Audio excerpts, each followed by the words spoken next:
2 is always better than 1, I guess, right? Who doesn't love BOGO? Buy one, get one. Well, that's how the Browns approach their draft in 2025. We don't really have a starting quarterback for the future, so why not take 2? Here's the interesting thing. I have the list of every team that has done that since the current format of the draft. Ryan is intrigued. I'll give you one hint on what the common denominator is for all those other teams, Ryan.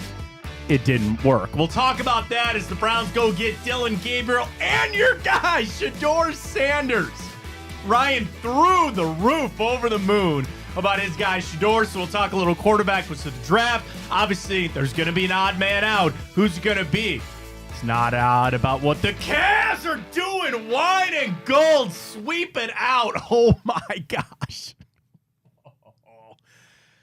Does Eric Spoelstra, can he recover from that kind of loss? So we'll look back on the Cavs Heat series. We'll get you ready to go. Cavs Pacers starting up this weekend. Exciting times for that. Hey, shout out to the Monsters, baby. Let's go. What'd they do? Advance. Oh, in let's the playoffs. Let's go. That's on me for not keeping up with the Monsters. Well, they fell in their first game. They're playing one of the best teams in the AHL here coming up in round 2. But hey, well done for the Monsters.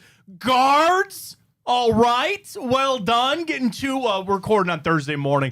So we got it all for you. We're living large right here on Big Play, part of the Rock Entertainment Sports Network. We're happy to have you along right here on the Fontana Show. Welcome to the show, everybody. I am Matt Fontana. He is Ryan Tyler. So happy to have you alongside, presented by our great friends at Fairway Ford, Pure AV, and Garage Beer. You can always check us out on Twitter, X, at Matt Fontana Show.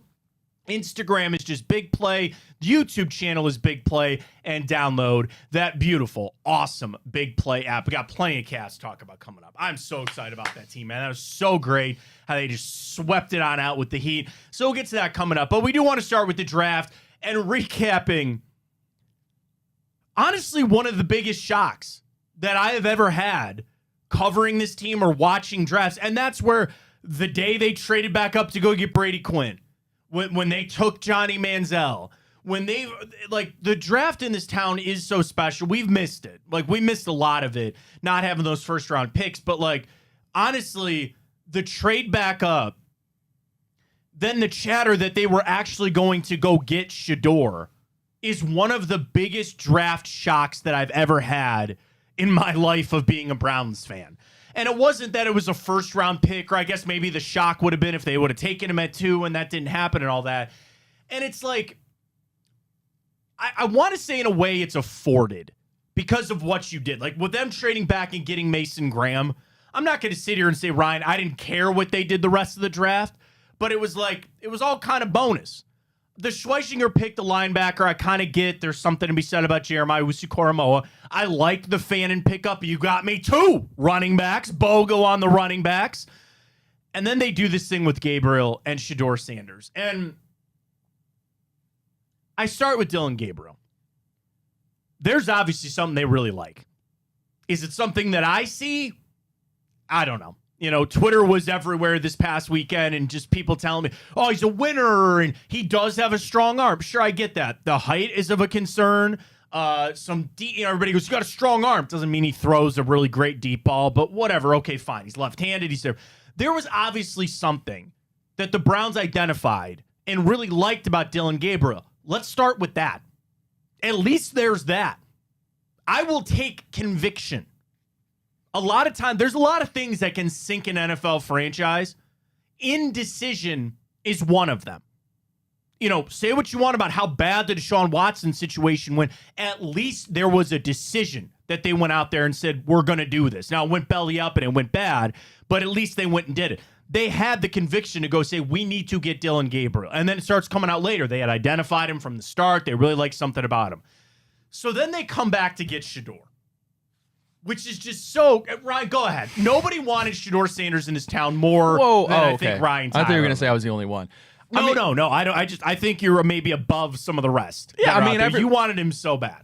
Of course I wanted him so bad. And getting him at pick 144, Matt, is just absolutely outrageous. I don't care if listen, how many fifth-rounders get cut? If we go into training camp and he either just is absolute garbage, which I don't expect to happen, or he's a complete media distraction, which I also don't think is going to happen.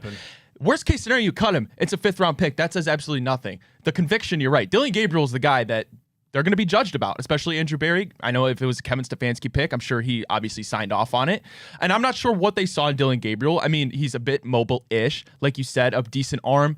He's really solid all around. It's just the one knock is he's 5'11" on a good day, Matt, and a lot of quarterbacks that size don't cut it. No, and Russell Wilson and Drew Brees, everybody tweet me that. And my fear is Dylan Gabriel, and I hope I'm wrong. I really do. He's here, and I want him to be successful. I do. I just kind of maybe have a vibe that he's just one of those really good college quarterbacks. You know, and there's plenty that... I will say I said that exact same thing, maybe verbatim, about Bo Nix. And he had 1 year of really good football. We'll see where that goes. But, like, yeah, I had that fear of, like, this is a guy that just thrives in the college system. Can he do it in the pros? Well, that's going to be the job now of Stefanski and crew to get him up to speed. To Shedeur... Yeah, you're right. There's a fail-safe in this. If it really does go belly up, then you just go, it didn't work. And what did Barry say after they drafted him? We feel like he can outperform his slot value. And that's exactly what you're saying. At 144, you're lucky to pick any position that actually contributes to your team. So if you're going to default, go take the most important position and the one you do not have. I'll listen to that. And people joke, take a quarterback with every pick until you find one, right? And we'll get into that conversation of how you're going to develop these guys in a crowded room and all that. But at this point, they didn't know how the draft was going to go when they took Dylan Gabriel. I understand that. But how do you sit there and not say, we drafted a quarterback, we have Kenny Pickett, we have Joe Flacco. Why would you just not go get a different position? And the conspiracy theory is what? That Jimmy Haslam was involved with this pick. I have no idea. I wasn't in the room, okay? I hope that's not the case. I'll just say that. I really hope that is not the case. Because that's still meddling. It's all that. And I want to say it's a wasted pick. Because, again, I understand there's a 5th-round pick. And he continued to fall for some reason unknown to all of us about why some of these teams, well, the Raiders passed on, 9 times with all their picks, and they needed a quarterback and all that. There was something up about Shedeur. And maybe they feel better about the off-the-field stuff, which I'm with you. It's not a big concern to me. So what? His dad's Deion Sanders. He's got his own thing to deal with. Oh, he didn't want him coming to Cleveland.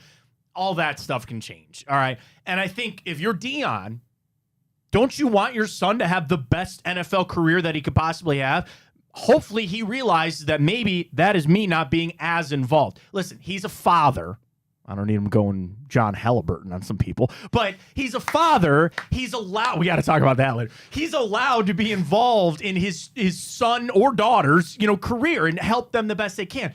But it's like, let him develop. He's here now. Wash away all the negativity that you might have had towards Cleveland. He's here, and try to let him forge out a career here. And maybe that was the wake up that they needed, that he just fell through the draft. I said this, I don't mind the Shedeur pick. What I mind is that you took 2 of them. Why did you take 2? Okay, they were all sold on Dylan Gabriel, and they couldn't let him slide anymore. They were afraid. Fine. Why did you come back to then take Shedeur? Well, we think he can outperform his draft position. Something's up. You ready for this list? I know you're intrigued by this. Since the NFL moved to the 7-round format in the early 90s. Oh, God. First trivia question for you today, Ryan. I can quite literally think of just one team that did it. How many teams have drafted 2 quarterbacks in the same draft? I can tell you one off the top of my mind. I'll guess 5 have done it. The Browns are the 11th. 11th, okay. So more than I thought. 10 more. 10 in addition to us. What's the one that you know? The one I know Everybody is, knows. of course, the then Redskins with Kirk Yes. Cousins Correct. after RG3. We forget we had one last year. The Patriots took Drake May and Joe Milton. Now they traded Joe Milton away. 2022, Pittsburgh took Kenny Pickett and Chris Oladokun at 241. Who? Then Robert Griffin, Kirk Cousins. Then in 2010, the Panthers took Jimmy Clausen and Tony Pike, Cincinnati. Yeah, go Bearcats. 08, Green Bay, Brian Brom and Matt Flynn. Houston in 03, Dave Ragone, who's a coach now, Drew Henson. San Francisco in 2000 with Giovanni Carmazzi and Tim Rattay. Holy Italian. 1999, Bengals, Achilles Smith and Scott Covington. 95, Carolina, Kerry Collins and Jerry Colquitt, uncle of Britton and Dustin Colquitt. Shout out. And then 1994, Washington did it again. Heath Schuler and Gus Frerotte. What's that list got all in common? Did any of it actually work out? And I don't know about Trey. I mean, Kirk Cousins is all right. Sure, Joe Milton's to be fine. seen. But And like, also, did any of them really fall as far as like Shedeur Sanders well, did? here's the crazy thing.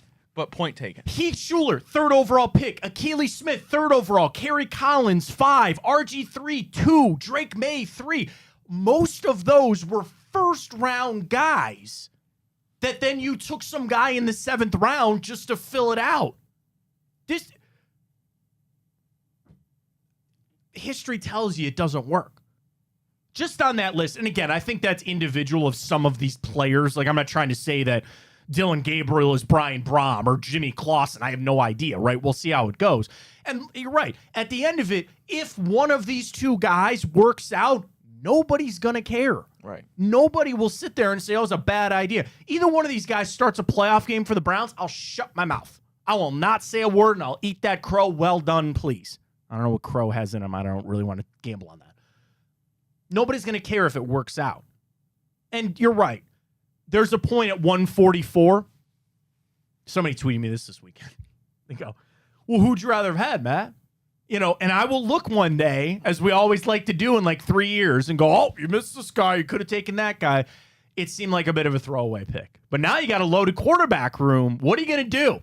One of those guys might have to be in the outside. Could it be Joe Flacco? That's the big thing everybody's talked about I got a theory all Matthew. weekend. Ryan's got a theory. We'll discuss all of it coming up. I don't have a theory. I have a stone cold fact. You know what that fact is? Fairway Ford is the place you got to go. This is not a theory. This is not an experiment. This is something without a shadow of a doubt that Fairway Ford is the place to go for your next Ford vehicle. You see it right there. Employee pricing for everyone. Saw Jess at our draft party from Fairway Ford. Talk to Brian here soon coming up as well. 500. I wonder if Shedeur would have slipped to 500. I'm just kidding. I saw that coming a mile away. 500 vehicles on the lot at Fairway Ford. Your dream vehicle might be there. Now is the time with that employee pricing. You're going to get the great APRs that you're looking for, and you're going to go with a family-owned and run organization for over 20 years at Fairway Ford. They're not out to get every single penny out of you. They want to make a fair. Isn't that something I think we all strive for in life? I just want a fair deal. I don't think I'm going to go get a 2025 Bronco Raptor for $2. I don't think that's going to happen. I know what it is. I'm looking for a fair deal. It's right in their name. Fairway Ford. They're going to get you a fair deal. They're going to get you the best that they can, and they can work with you. Would you rather a lower payment per month? Are you willing to put more down? Do you worried about the APR? They will work with you in any way that they can, and you're getting a great Ford vehicle, and you're getting great service out there. Service department, the sales staff. I'm telling you, it's not a quick decision usually about going to buy a vehicle. Just add fairwayfordohio.com to your search, and you will see all the vehicles right on their website. The Raptors, Mustang season will be here before you know it. You know my dream car? 2012 GT500. I'll get there one day. They might have that on a lot of Fairway Ford. I don't know. They've got 500 vehicles waiting for you. Your dream might already be out there in Canfield, but start fairwayfordohio.com. All right, 4 in the room. Does one have to go? We'll talk about it next. Fontana Show. Stay with us. The Big Play Sports Network is brought to you by Garage Beer. No bitterness, no frills, no IPA, just beer-flavored beer. Find local retailers who sell garage beer near you by visiting drinkgaragebeer.com. If you got 4, do you have 1? That's the Browns quarterback situation right now. They got a lot in there. Will all 4 of them make it to the regular season? We'll discuss it. Welcome back. Fontana Show, right here, part of the Big Play Sports Network, of course, on the Rock Entertainment Channel as well. Presented by our great friends at Fairway Ford, Garage Beer, and Pure AV. Listen, golf simulators. You always dream to have one in your house. They can do that for you at Pure AV. Draft party, talking to Brad, talking to Don. Folks, they are so top-notch. Like, when I think about you want to do something nice for your home, the automation, the 8K, which is coming, theater, the Dolby Atmos surround sound, don't you want to do it right? And I was talking to Brad about this. He goes, Matt, and they do service too. I don't want this to be lost either. Like, something breaks, even if it's something that they didn't install, they're going to come fix that. And there's so much tech involved. It's not as simple as going and putting a TV up on the wall, right? Now, they can do that for you. But you're talking about something nice, something big that you're looking to do. They can do it for you at Pure AV. It is endless. I'm not kidding. They'll do furniture for you. They'll build desks. Like, you want a home office with all that automation that you need? Pure AV is the place to go. You want the outdoor seating. You want the outdoor TV. Anything that your mind can dream. And it all starts, go down to their showroom. It's in Akron. It's a short drive. It's not that bad. And they can just sit down with you and show you everything that they can do. You've always been dreaming of it. You're thinking about doing it. Go to Pure AV, pureavcorp.com. They are a great Northeast Ohio company. I'm so happy to have them out there. I'd say this too. I say this about Fairway Ford as well and Garage, but I'm going to say about Pure AV. They're good people. They really are good people. And they're out to help out. This is what they do. They are experts in this. This is what they do. Go see them. pureavcorp.com. Tell them we sent you and get hooked up for all that playoff action coming up and watch it with our friends at Pure AV. All right, you got 4. Ryan, do you think there's a world that all 4 are on this roster to start the regular season? Joe Flacco, Kenny Pickett, 2 draft picks. Deshaun Watson's injured. He ain't going to play this year. Set him aside. Wouldn't you need one of those to slip and they'd be in your practice team? You would think. Now, right. The rules are you would need to, any of Pickett, Gabriel, and Sanders, you got to put through waivers to get to the practice squad. I can't imagine any of them would pass. Okay. I want to hear your conspiracy theory because I have one too.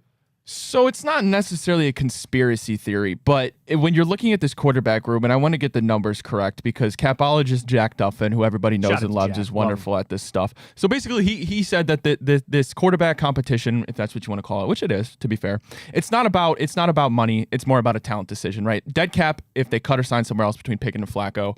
Both are less than $2 million. Dead cap if traded, both are less than $2 million. In fact, Pickett's 0. So this will be about talent, not money. My belief and my route of thinking is this.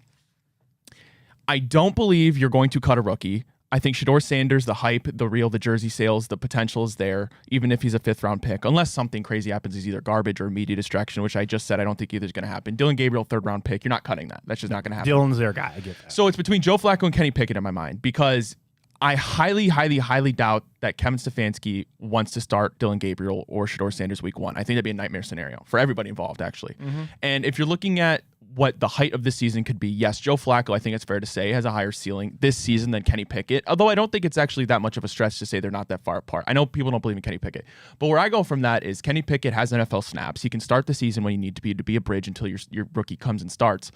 And I would rather have Kenny Pickett in that quarterback room because I don't want one of these rookies just battling each other. I want them to also battle a third party, a guy like Kenny Pickett, who's still fighting for a career and trying to get rid of that bust label, rather than those two fighting, knowing it's going to be one of them that overtakes Joe Flacco once he retires or maybe plays another year somewhere else. That's my mode of thinking. I think Kenny Pickett will be the Browns' starting quarterback week 1. That's crazy. So here's my thought on Flacco.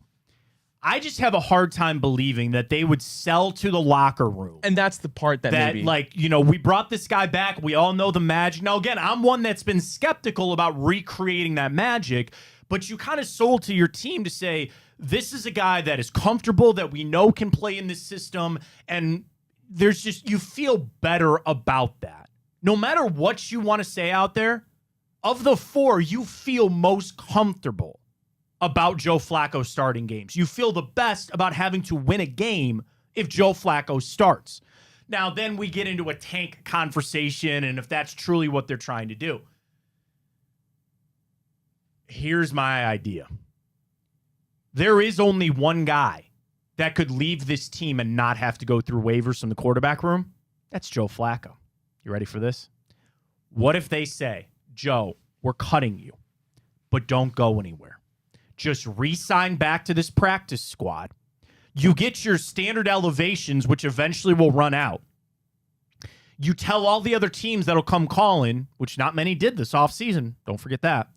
I'm good here. I'm staying. Remember they did that the last time he was here. You stay on this practice squad. You start the rookies. You throw them in there and you say, we need to figure out what, instead of flipping it where you find out what the rookies are later, you start with them right away, And if it goes bad, you elevate Joe Flacco and you let him be your starter and you move on to the rest of the season. Now, the problem in here was what? You start 0-6, the season's fried anyway. What does it all matter? And that is just a kicking of the can down the road instead of just making the decision coming out of camp. I don't think that's a likely scenario, but Joe Flacco actually has the most control in this whole thing. They could cut him tomorrow. Not now, because you got to wait for the regular season, but you know what I'm saying? You could get to the regular season and sit there and say, Joe, we're cutting you, but don't go anywhere. The other thing is, they could just ride with all 4 of them, and on every single game day, the 2 rookies are inactive. And, you know, what are they taking up? A backup D tackle? And I know Andrew Barry, any GM would hate that. They like the roster flexibility. But it's not out of the world that all 4 are here. I'm with you. I think Pickett is the odd man out. So many people are sitting there saying, "Oh no, you say Pickett starting week 1." You and I differ on this. I'm sorry. Everybody sits there and says, "What?" Well, they like Pickett. They traded for him. What do you mean? I think they acquired him because they didn't have anybody else. Don't these all smell like contingency plans? They started the offseason. They just didn't have a quarterback. Kenny Pickett was clearly available. Snatch him up. Then you went down the Kirk Cousins rabbit hole. That didn't work. You went then and got Joe Flacco. And then if you would have just drafted Dylan Gabriel, none of this is a conversation and we're off to the races. We got our 3 fine. Now you bring Shador in for whatever reason you did that. What makes you think that Kenny Pickett was the guy? Like, there's so many people like, oh, they must really like Kenny Pickett because they traded a 5th-round pick for him. I don't buy that.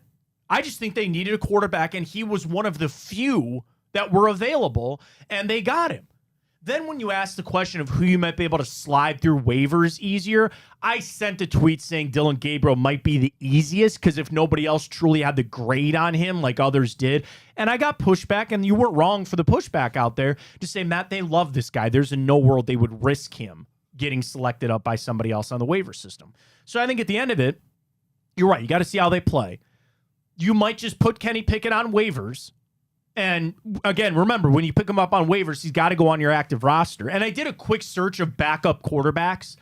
There's probably only 4 teams that I could see relative that Kenny Pickett will be an upgrade for their backup. You know, like Hendon Hooker's the backup in with Detroit. Malik Willis is the backup in Green Bay. But again, you got Jordan Love, you got Jared Goff. We're talking backup quarterbacks.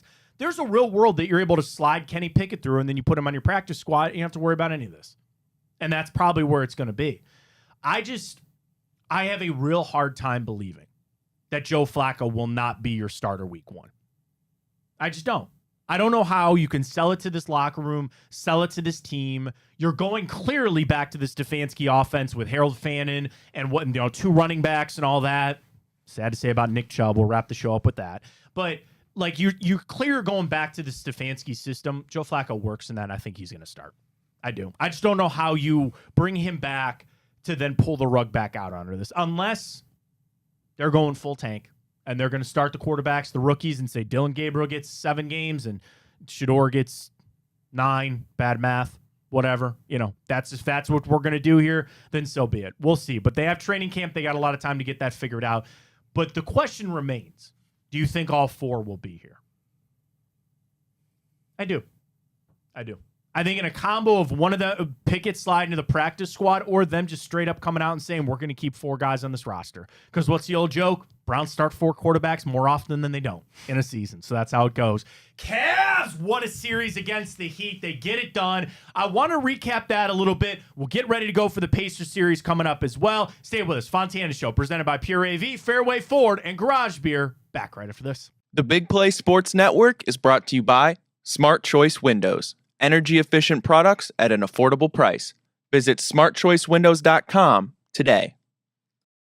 I really thought Miami was going to get a game on the Cavs, and then, boy, was I wrong. Cavs close it on out. They get the sweep. They relax. Donovan hanging out at the Guardians game on the off time there. Love to see it. Love where the Cavs are at. And we wait the Pacers series starting up on Sunday. Welcome back, Fontana Show. Right here, part of the Big Play Sports Network. You can follow us on Twitter at Matt Fontana Show. We're up on Instagram and YouTube, Big Play, and then download the Big Play app if you need it there. You can get on the Roku. You can pull our show right up on the TV there. Or see all of our shows across our platform right here at Big Play, presented by Fairway Ford, Pure AV, and Garage Beer. Cavs, love the series. Listen, you got out of it relatively healthy. I know Darius Garland had the toe injury. Are the Cavs better without him? Is that a conversation? Ryan Anderson brought that up. You know, I really think they're just trying to play mental games with the Cavs. I loved what I saw from Ty Jerome. Ty Jerome is not Darius Garland. All right. And again, I love Ty here. I hope he's going to be here. Sam Amico talked about that. Full Court Clee, by the way, another one of our shows here at Big Play, where the Cavs, they're going to go deep into the tax. You know, Evan Mobley winning Defensive Player of the Year. Donovan's going to be all NBA, probably Mobley too. Dan Gilbert's going to be shelling out a lot of cash for this team. You should be able to hold on to a guy like Ty Jerome. I'm sure he's going to get some pretty big offers, and maybe he'll take one. I don't know. But this idea, it was Ryan Anderson, you know, I really think, I think Cavs are better without Darius Garland out there. We had those conversations, and we had that debate for a long time, you know, of keeping the core four, which one's not going to work and all that kind of stuff. No. They sat Garland because they could, but let's also not forget that Miami Heat team, and I'm not even just coming off that just god-awful game 4 for them. Ryan, I don't think they proved much. As far as even the Cavs go, like that was JV varsity. That wasn't even close. Tyler Hero is an elite player. Bam Adebayo is a fine player. Davion Mitchell, Jovic, like, what are we doing? Come on. So I'm not going to look at that series and take away really anything. The Cavs did their job. They did what they were supposed to. Keep the shooting hot, and you get ready to go for the Pacers. I make no other ideas or sentiments or anything about what this team is. They took care of business. And I told you at the end of the season, the regular season, when they were scuffling a little bit, what did we talk about on this show, Ryan? And I said, just believe this. They're a good basketball team. When you start to worry, when you start to question, come back to this statement. They're a good basketball team. Don't ever lose that. They showed that in this first series. That's it. I love the way, obviously, I love the fact that they've dominated the Heat in every aspect, but I love the way these playoffs are shaping up. And obviously, I'll be sitting here at a different tune if we somehow lose to the Pacers and don't advance. But to me, you avoided, let's say, the Magic in the first round, a physical team. I mean, you saw them bang up the Celtics, which is, sorry, guys, good for us. Let's be real. Yeah. And you played a team that you knew you were better than, but let's call it for what it is. You've gone to Miami and struggled in the regular season. Not that there's a stigma, but you absolutely put belt to butt on the Miami Heat. You proved that you're a better team. Now you're going against a Pacers team who is obviously much better than the Miami Heat, off the fourth highest scoring offense in the NBA, a team that's not going to let you whoop on them for 60 minutes like you can, or 48 minutes like you can with the Miami Heat. I think it's the perfect 2 series to launch you into a potential Eastern Conference Finals with the Celtics. I love what you're talking about.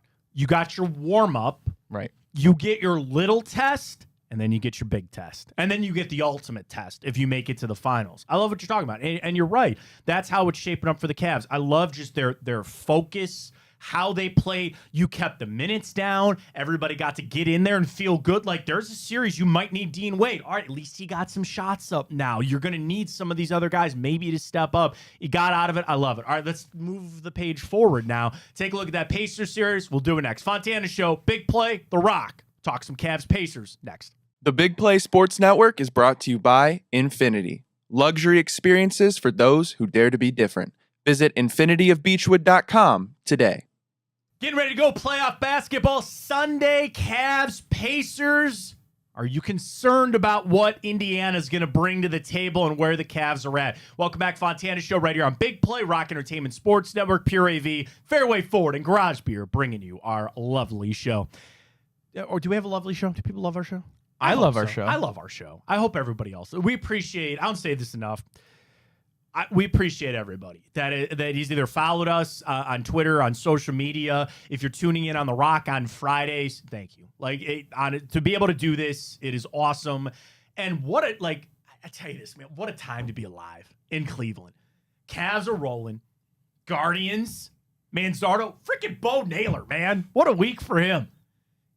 And I know the Browns, but I loved the draft. I loved what they did, and I will be forever the optimist when it comes to the Browns. So we're happy to be able to spend a little time with you and for you to tune into our show. We appreciate you more than you know. So thank you very much. Again, I said lovely show. Other people might have other words for it, but it is what it is.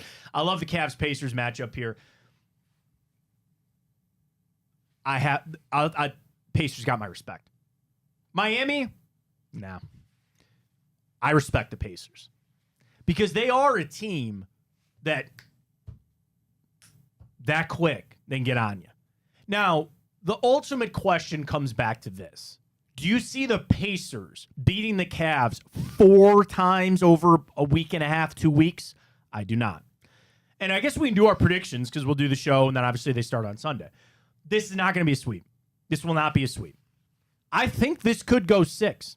The betting favorite in this series is the Cavs to win in 5. That's like plus 240. Then it's Cavs in 6. Cavs are a heavy favorite to win this series overall. And I expect them to do that, but there's going to be a game. It would not shock me if the Pacers steal one here in Cleveland. I hope it's not Sunday. I want to start things off the right way. But I start by saying they have my respect. I've given Tyrese Halliburton a lot of crap in the past because I don't think he shows up in the playoffs. And then that poll comes out that he says he's the most overrated player as polled by other guys, and he's got his Instagram posts and all that. Yeah, but the setup of the Pacers, I'm not going to say mimics the Cavs because no one does, but they're just deeper than the Heat. They just have more players that I look at and I say that we got to be on our P's and Q's. With the Heat, you need to stop Bam Adebayo and Tyler Hero, and that's it. You look at the Cavs, good luck trying to stop Donovan Mitchell. But then, okay, all right, here comes Evan Mobley. Here comes freaking Jared Allen, who people sleep on him, and I'm guilty of this too, man. He is such a key for this team. When he's doing some of the things that he did in that Heat series, chef's kiss. Get Garland back, Strus, Hunter. Like, the Cavs are so deep. You have a deeper team with the Pacers. We know the scoring that they do, and I think they fixed a little bit of what their defense was. But they have my respect. What'd you make of this whole Tyrese Halliburton and his dad? So let's don't see the video. His dad got like in Giannis's face. And Giannis had a long press conference, and most people feel like Giannis came out looking pretty good. Where he's like, okay, you won. Why are you trying to get in my face over this whole thing? I got to say this. I gained a lot of respect for Tyrese Halliburton for how he handled it. Because he came out and he said, my dad was in the wrong. That's your dad. You know, blood is thicker than water, right? Like, you would think that he goes, nah, man, he was in the wrong for that. And I'm not trying to make a mountain out of the molehill in this whole thing. So he's sitting courtside. His son won a big series. He went up and talks with smack to Giannis. Giannis defended himself as he should have. There were punches thrown earlier, but nobody got a physical altercation. They separated. We move on. I was really impressed by Tyrese Halliburton saying, coming out like, nah, man, my dad was in the wrong with that thing. I mean, if that was my father, I would have said the exact same thing Tyrese did. I mean, it's childish. It's just uncalled for. I mean, there's been the Bucks and Pacers have a rich, not a rich, but a pretty deep, scrappy, or like they have a feud. I mean, this goes back to, remember Giannis and Halliburton with the basketball. Like, those are two teams that have it out for each other. Yeah. I thought it was absolutely childish. I mean, Tyrese Halliburton, first of all, it's the first round of the playoffs. Why are we acting like we're going to the championship or something? And two, let your son have his moment. You're taking that from him and inserting yourself. And I think, first of all, that's childish. And good for Tyrese for honestly, saying the truth. His dad was in the wrong. I'd be so upset if my dad did something like that. It takes away from Tyrese's moment. It does. The guy hit a game-winning shot to win an NBA playoff series. And the whole conversation was driven about that. So I think we can set that aside, and I'm sure the pace, they'll clear that up. It's not like they're coming in with something hanging over. They got to talk about that. They can just move on forward. Prediction. I'm going to say Cavs in 5. I want to say 6, but I'm going to say 5. I'm going to go say Cavs in 5. I'm going to go Cavs in 5 as well. I think 6 is a very big possibility. Like, there's going to be a game where the Pacers are just shooting lights out and they put up 140 and the Cavs can't match that. Sure. That's just going to happen. But it's fine. It goes back. Can you really envision this Pacers team beating the Cavs 4 times in a series? I can't see it. I think they win both at home. I think they take one in Indiana. Indiana obviously wins the one at home. And then I think they come back to Cleveland and the Cavs just end it. I say 5 with the utmost amount of respect heading over to the Pacers. They're We're just a good so team. deep. They're a good team. The Cavs are just better. They are just a better team. All right, we got to get better. Grid. You think we would get better doing it as long as we've done it, but we'll try it. Immaculate Grid comes your way, and we'll talk a little Nick Chubb to wrap things up. Stay with us.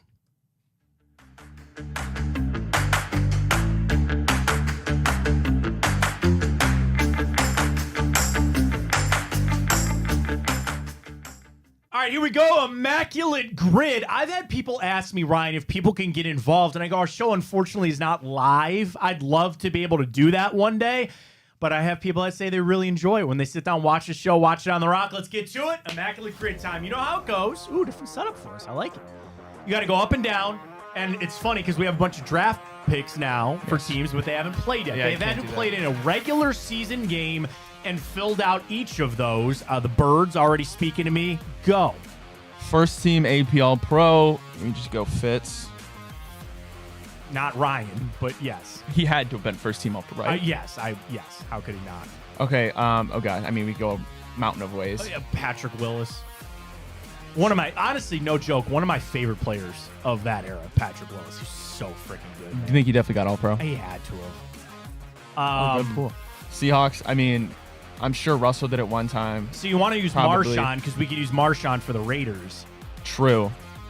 I thought about like Cam Chancellor, Richard Sherman. Oh, that's true. Sherman had to have gotten first team All-Pro, right? Yeah, he's won a Depoy, right? Yeah, he's did got it. Or maybe he didn't win a defensive I don't player know of the if he year. did that. I don't know if he Question. did either, to be honest. Yeah, but he had to have been.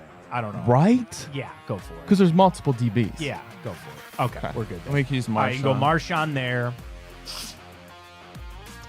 Okay, what is Cardinals Eagles speaking to me? Cardinals, Eagles. Did Anquan Bolden play for the Eagles? Ooh. I don't know, but we can think of something better. No, not Mark Sanchez. I'm tripping. Oh, I like it. Hold on, Antoine Bolden though. No, it's I'm thinking defense for some reason. I don't know why.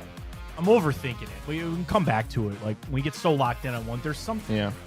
Something there. But all right, I'll open it up. Okay. Quarterbacks wise,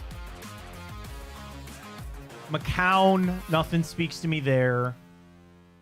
Fitzpatrick actually not so good for a lot of these. Colt McCoy played in San Francisco and the Cardinals, but I don't think he's played in Philly or the Raiders. No.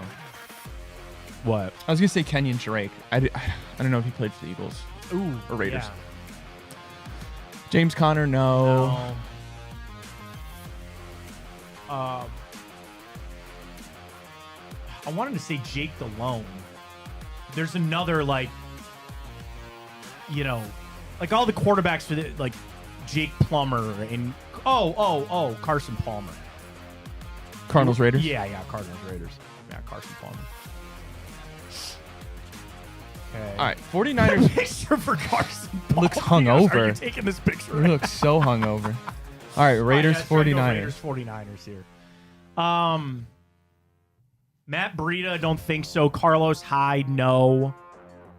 Darren McFadden, no. Oh, duh. Jerry Rice. See, that's why I need you on this, because like I have no recollection of Jerry Rice on the Raiders. Really? No. That was the last team you played for. I mean, I was 3 when he retired, so.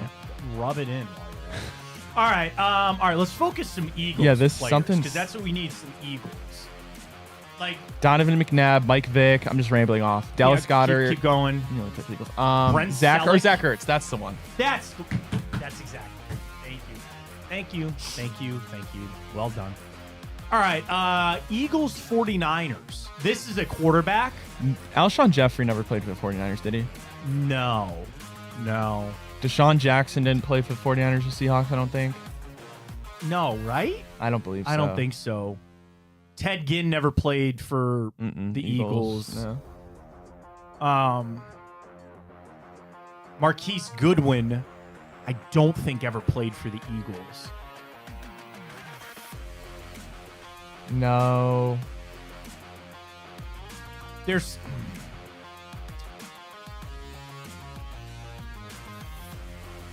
what? I mean, there's been so many 49ers. When you said running. Vic, Did Frank Gore ever play for the Eagles? No, I don't think so. I don't. Man, there's something on the tip of my tongue with the Eagles and the 49ers. And it's like a legacy player. It's like it's a really good What position? It's not. I keep coming back to pass rushers today. I don't know why. It's not Bruce Smith. Oh man. Should we go Eagles? Yeah. Did- Go ahead. Percy Harvin never played for the Eagles. Doug Baldwin. Doug Baldwin's a good pull. I don't think so. Darius Slay never played at either one of those other spots. Jamal Adams didn't go to the Eagles. No.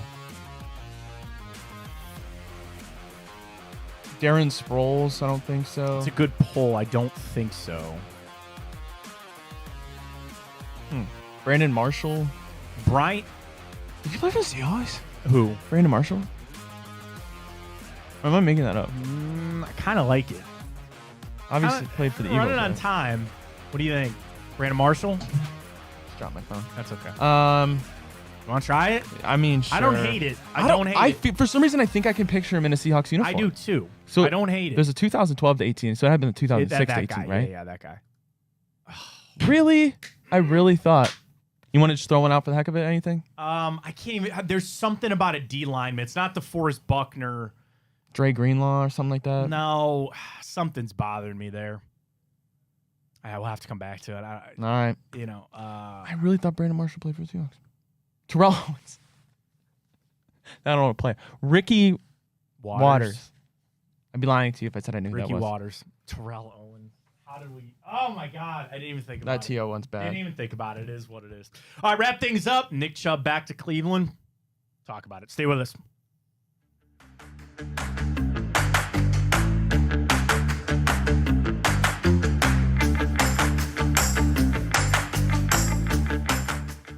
We're just gonna get roasted for the Terrell Owens. You got to I give can him just see it something to now. laugh at.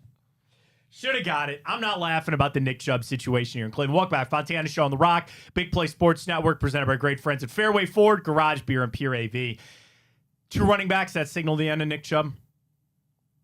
I unfortunately think it does. Yes, I would unfortunately agree. Listen, I want what's best for the Cleveland Browns. Nick Chubb is going to be one of my favorite players to ever play for this team. That's just how that's going to go. You would be doing yourself a disservice if you were not giving carries to Quinshon Judkins and to Dylan Sampson. Real quick, I'm sorry to interrupt you. Yes. I knew it. We clicked the wrong Brandon Marshall. I was correct. Oh, really? Yep. Really? Yep. You looked that up? Just now. I was going to say, I thought the same thing. He was 2012 to So would we 2018. have lived and gotten to Terrell Owens? I think we would have. Maybe not. I don't know. I'm sorry, Nick Chubb talk. Nick Chubb. Well, now eventually Nick Chubb might be able to be a part of the Immaculate Grid for finding another team. I think you'd be doing yourself a disservice if you didn't split those carries with those two guys, which just pains me to say. And listen, I'll hold out hope. I will. But I think, unfortunately, that ship has sailed. And obviously, he knows where he's at, too. He's posting workout videos all the live long day because he needs to go find himself an NFL team. Him on And the he will. Chicago Bears is going He to go will. crazy. Honestly, yeah, they were talking about that, of they're trying to recreate that two-headed monster that they got up there in Detroit. You can do that. They got DeAndre Swift. You bring in Nick Chubb. I will say this. I just hope Nick Chubb gets a job. I don't want his career to end this way. I don't think it will. He's going to get a job. I'd love it for it to be in Cleveland. If it doesn't, I just want him to continue on. Appreciate everybody joining this week. Hopefully you had a fantastic draft. Get after Cavs. Go Guards. Finishing out their weekend as well. But we'll all tune in for the Cavs. They get up. When we talk next week, Ryan, do you think the Cavs will be up 3-0? No, 2-1. 2-1. So we'll talk about that on next week's show, and we'll join you then. For Ryan Tyler, I'm Matt Fontana. As always, take it easy. We'll be right